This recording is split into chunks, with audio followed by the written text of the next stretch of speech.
खुला है बाल है हिरनी के चाल है होठ के लाल है देखा देखा टुरीला देखा देखा टुरीला कमाल हो गे रे पूरा बस्ती माँ गौ की बवाल हो गे रे देखा गुस्सा मंडूरी लाले लाल हो गे रे पूरा बस्ती माँ गौ की बवाल हो गे रे देखा गुस्सा मंडूरी लाले लाल हो गे रे।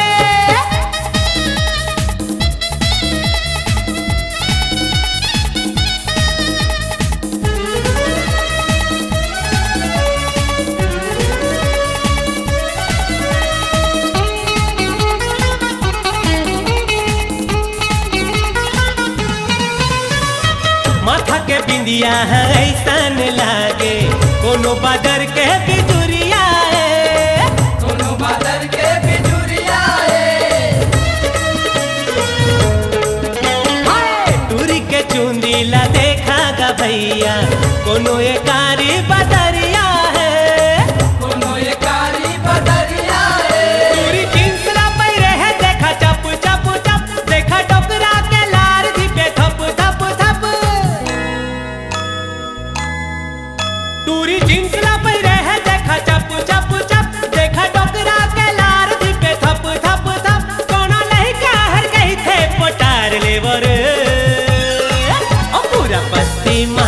पूरा बस्ती माँ देखा बवाल हो गे रे देखा गुस्सा मंडूरी लाले लाल हो गे रे पूरा बस्ती माँ देखा बवाल हो गे रे देखा गुस्सा मंडूरी लाले लाल हो गे रे।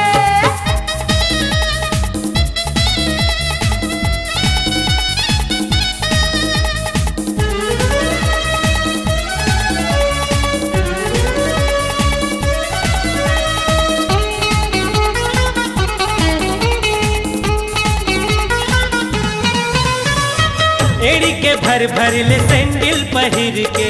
मटक मटक के ये रेंगा थे मटक मटक के ये रेंगा थे एकदम बम जैसे ये खर जवानी टुकुर टुकुर जम्मो देखा थे टुकुर टुकुर जम्मो देखा थे देखा रंगन हमारे करे चट चट चट जम्मो भकवा हो के देखा थे भक भक भक एक अंग अंग हमारे चट चट चट चट जम्मो भकवा हो के देखा थे भक भक भक तोर जवानी के रसला पिया देना रे पूरा बस्ती माँ गौ की बवाल हो गे रे देखा गुस्सा मंडूरी लाले लाल हो गे रे पूरा बस्ती माँ गौ की बवाल हो गे रे देखा गुस्सा मंडूरी लाले लाल हो गे रे गोरी के गाल है खुला है बाल है हिरनी के चाल है होठ के लाल है देखा देखा टुरीला देखा देखा टुरीला कमाल हो गे रे पूरा बस्ती माँ गौ की बवाल हो गे रे